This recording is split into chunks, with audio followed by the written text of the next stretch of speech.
In this video, I'm going to talk about 9 types of behavior that are keeping you poor. And if you change these behaviors and you change the way you do these things, you'll be able to improve your mindset, you'll be able to improve your habits around money, and generally it's going to lead to a better financial outcome and a greater peace of mind for your financial stability.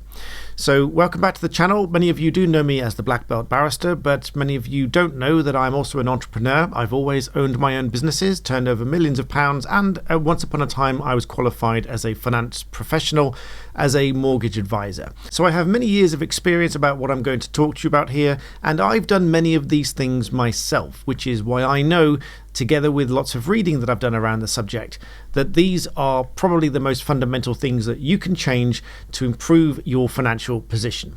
Let's get to it. Now, these are not in any particular order, because some of you might do these more than others, and you might do any one of these very much more than others, and some of them you might not do at all. That's absolutely fine, but bear with me through the whole process and you'll see some value. Number 1 is impulsive buying. Now, if you plan your purchases ahead of time, not only are you going to be able to buy the things you want at a much better price. For example, summer items are always more expensive in the summer. Winter items are always more expensive in the winter. If you plan these things ahead, for example, if you're doing Christmas shopping or you're doing Christmas decoration shopping, it doesn't make sense to do it at that point in time when everybody's selling it, everybody's going out to buy it. Whereas you can buy it in the sales, you can buy it a year in advance, you can buy it in the summer when any shop that has any of these things is going to try to sell them off, reduce the price, cut the stock, and move on. But if you buy these things ahead of time, and this goes for anything else that you buy as well, you buy these things ahead, you're going to get the better price. But impulsive buying doesn't just stop at planning ahead and buying things in the sales. When you impulsively buy something, it is normally because of the way that it's been marketed to you. And so if you are drawn to impulsive purchases, they are likely to be on the higher price in general. They're likely to be more convenient, which is something we'll come back to a little bit later. And all of these mean that they are going to be more expensive. They are also usually a one-off or singular item as opposed to a multi-pack. Therefore, it's not the best possible value. And I have a little story to tell you which proves this point through and through. Many years ago, I was in Australia with a friend and we were on a very long hike. We were both desperately thirsty and obviously we were looking for somewhere to buy a drink. The first place we came to just had singular items and very overpriced. Now, I planned ahead to buy at a different location a much larger bottle so that it would last me for the rest of the day. And actually, I was doing this on a daily basis and buying them in advance anyway. My friend, you guessed it, bought the overpriced one, didn't last very long, and was desperately thirsty just a few minutes later because it was desperately hot. He was desperately thirsty. Sure enough, when we got to another shop and I bought my larger bottle, which was going to last me for the rest of the day, he wanted some of mine. And you might call me mean, but I said no. And I said no for a very good reason. I was trying to teach him this very point here, that if you plan ahead and you don't impulse buy, then you're going to get very much more value for the things that you buy, and you can apply this principle to everything you buy throughout your life. So cut out the impulse purchases and decide whether you really need them. And if you do really need these things, don't buy them impulsively, buy them in advance and plan in advance, because you will get better prices if you plan to buy them in advance. Number 2 is overspending, because you have a set amount of money usually coming in every single month, and you'll need to spend money on a certain amount of things every single month. But for reasons we'll come back to a bit later, you can't exceed a given amount every month all the time, because it's going to drain your finances and it's going to put you into deficit, and it's going to put you further and further into deficit if you keep overspending with the amount that you bring in. So you need to create some kind of budget so that you can tot up all of the things that you do need to buy. You can work out how to buy them in advance using tip from number 1 so that you can get the best pricing. But overall, you need to create a budget. So a budgeting planner is going to help to prevent you from overspending on these things, because if you continually overspend, then it's only going to go in one way, because you've created a pattern. And life is all about triggers and patterns. If you've created a pattern of overspending and digging into any savings that you've got, or overspending on money that comes in, then sure enough, your overall financial position is going to gradually deteriorate and get worse. Number 3 is intrinsically linked with impulsive buying and overspending, and this is emotional spending. This is when you have a combination of the overspending factor and the impulsive buying. If you're buying with emotion, one example is retail therapy. Perhaps you're upset about something, so you go out, you buy something because for a few moments it makes you feel better. It's a little bit like compulsive eating, because if you eat because you're upset, then for a short time it makes you feel better. But compulsive eating, compulsive buying is really emotional spending. And if you're spending something emotionally, then it's usually impulsive, it's usually overspending, and it's usually not necessary. So however much this might make you feel better in the very, very short term, it is only going to be for the short term, because emotional spending is not going to solve your problems, it's only going to drain your finances. Number 4 might sound very obvious, which is a lack of savings. Now this goes back to a principle that I read about in Rich Dad Poor Dad many, many years ago, which is a story for another video. But one of the philosophies is that you must pay yourself first. Most people pay themselves last. They pay all the bills and then they keep what's left over.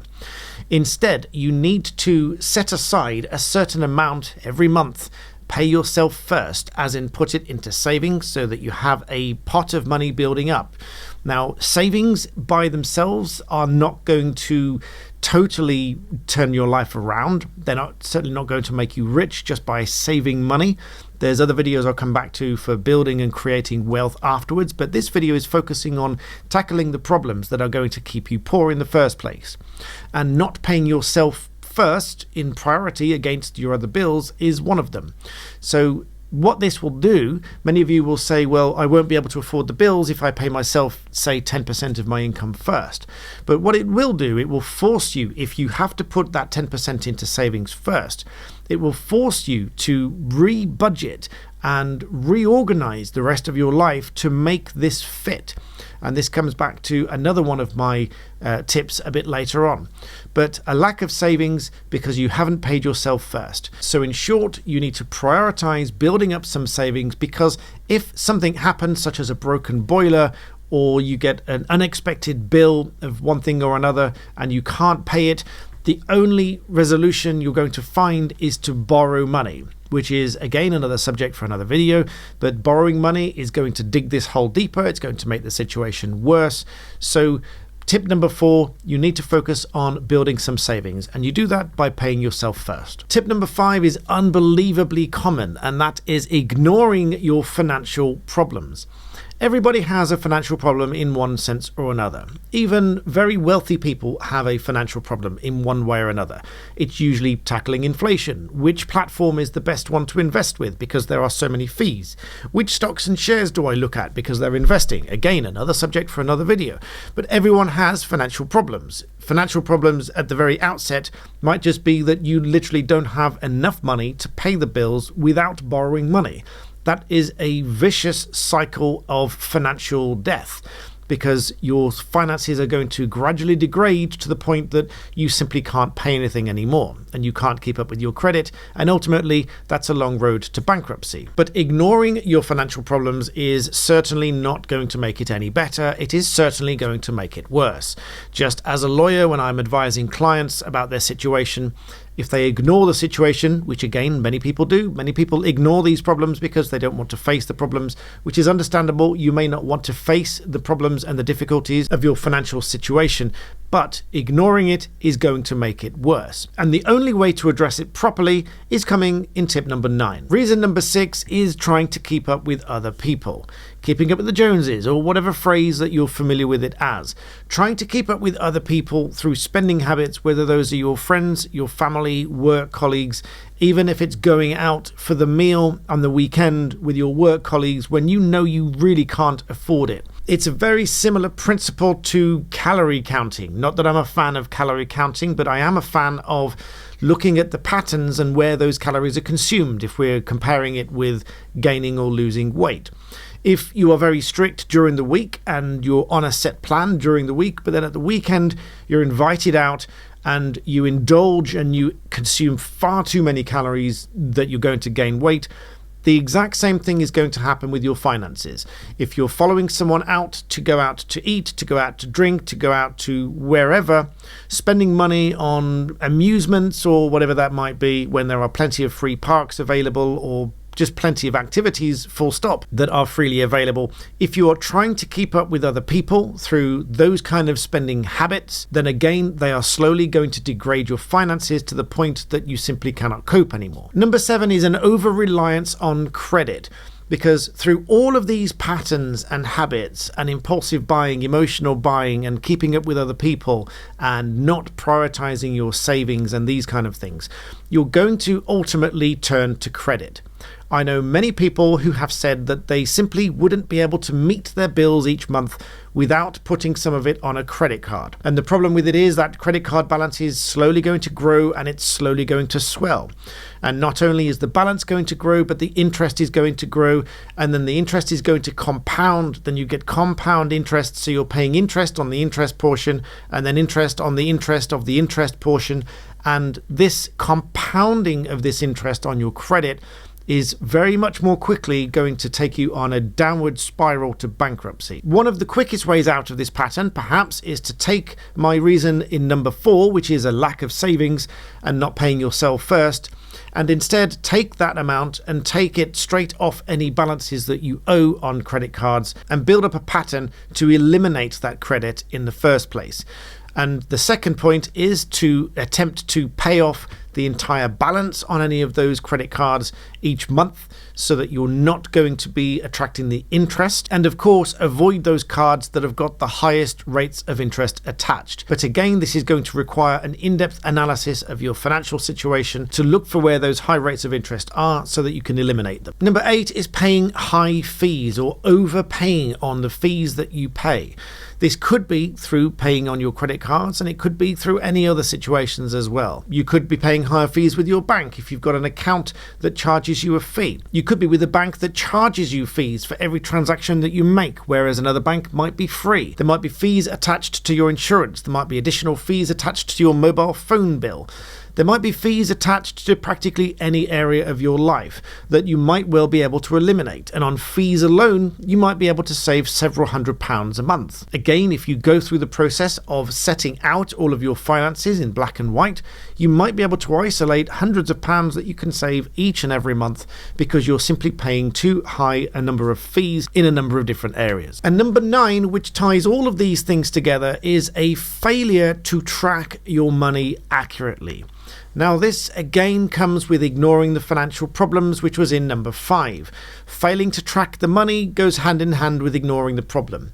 You are ignoring the problem if you are not tracking the money, because you may not even know that there's a significant problem there unless you track the money. But when you do track the money, everything that comes in and everything that goes out, then you know exactly where you are. Again, using the weight loss analogy, you will not be able to track whether you've gained or lost weight through a particular behavior, a pattern, or activity unless you jump on the scales and you know exactly where you start.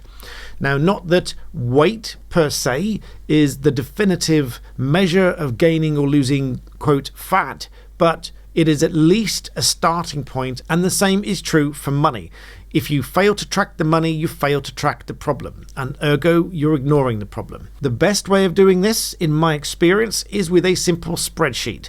You don't necessarily need to go and pay anybody to do it. You don't necessarily need to pay for any fancy software to do it. Every computer will have access to some form of spreadsheet because Google will offer a free account which offers access to spreadsheets for free. So even if you don't have Microsoft Office, by way of example, you don't necessarily need to go and pay for it.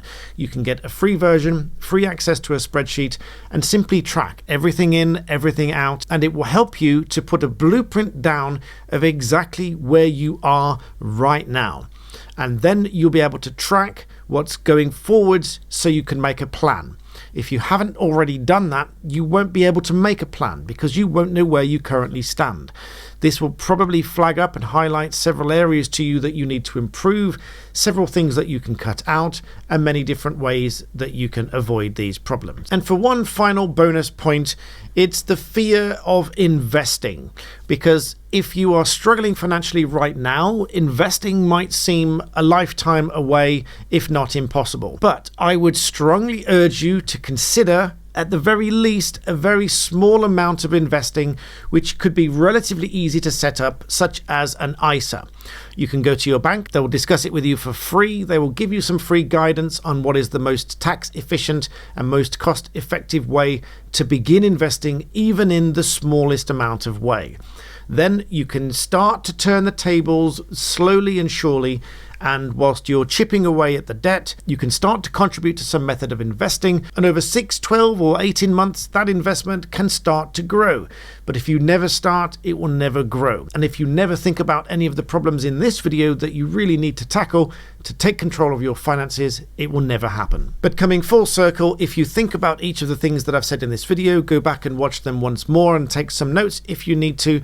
By changing all of these behaviors, you can improve your mindset, you can improve your habits around money, and slowly and surely you can improve your finances. Whatever position you're starting out in, it can always be improved and you can always grow. I hope you find this video useful. Please do remember to like the video and subscribe, because we're here on Black Belt Secrets, sharing with you in this mini series the secrets of building wealth. Thank you for watching.